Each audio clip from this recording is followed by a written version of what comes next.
ദേശ കാഴ്ചക്കുറവിലൊരു കാണുന്നുണ്ടോ?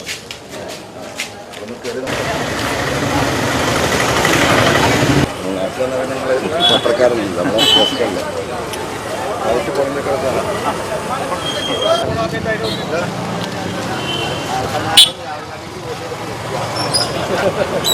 ഈ ജീവിതത്തിൽ ഭാഗ്യം കിട്ടില്ല.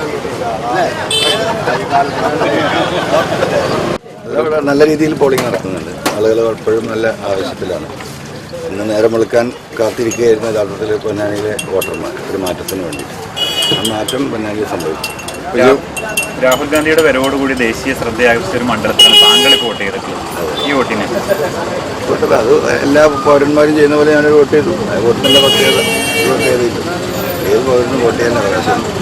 എൻ്റെ ഇഷ്ടം അനുസരിച്ച് ഞാൻ വോട്ട് ചെയ്തു.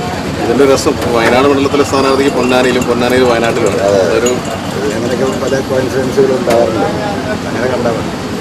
എന്നാലും പൊന്നാനിയിൽ 100% വിജയം ഉറപ്പ് തന്നെ അല്ലേ? അത് പ്രഖ്യാപിച്ചു കഴിഞ്ഞില്ല. ജനങ്ങളെ തീരുമാനിച്ചു കഴിഞ്ഞ സ്ഥിതിക്ക് സ്ഥാനാർത്ഥി എന്ന നിലയ്ക്ക് എനിക്ക് പ്രഖ്യാപിക്കുന്നതിന് എന്താ ഒരു പ്രയാസമില്ല.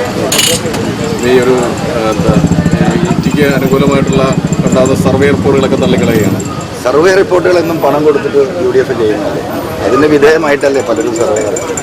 ഏറ്റവും ചുരുങ്ങി 2016 സർവേ എന്തായിരുന്നു? നിങ്ങളടക്കം കൊടുത്ത 90 സീറ്റിൽ UDF തിരിച്ചു വരുന്നില്ല.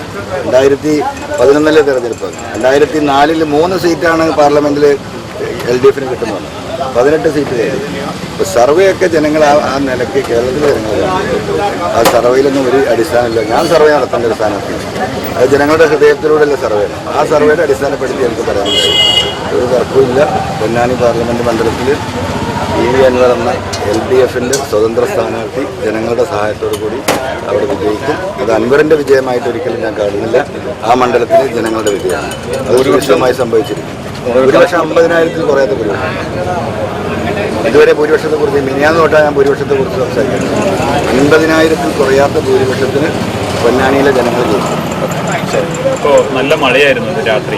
അതിനുശേഷം ഇവിടെ അടുത്ത സ്കൂളുകളുടെ ഓടൊക്കെ പോയ സാഹചര്യമൊക്കെ ഉണ്ട്. അതുപോലെ മെഴുകുതിരി വട്ടത്തിലായിരുന്നു വോട്ടിംഗ് ആരംഭിച്ചത്. ഇപ്പോഴും കറണ്ട് വന്നിട്ടില്ല. അതിനെക്കുറിച്ച് അല്ല, അതിനൊന്നുമില്ല. പ്രകൃതി ദുരന്തങ്ങൾ വരുമ്പോൾ അതിനെന്ത് ചെയ്യാൻ പറ്റും? അത് കറക്റ്റ് ചെയ്തുകൊണ്ടിരിക്കുകയാണ്.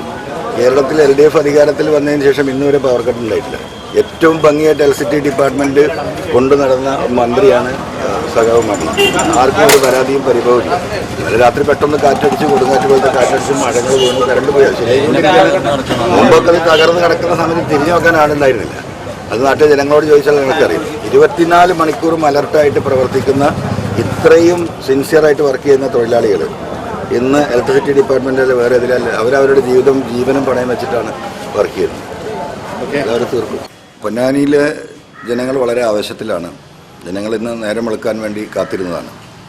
ഒരു മാറ്റത്തിന് വേണ്ടി കൊതിക്കുന്ന മഹാഭൂരിപക്ഷം വോട്ടർമാരും ഒന്നടങ്കം വളരെ ആവശ്യത്തോടു കൂടി മണ്ഡലത്തിൻ്റെ പല ഭാഗത്തും വോട്ടുകൾ രേഖപ്പെടുത്തുന്നതായിട്ടാണ് വിവരം കിട്ടിയിട്ടുള്ളത്.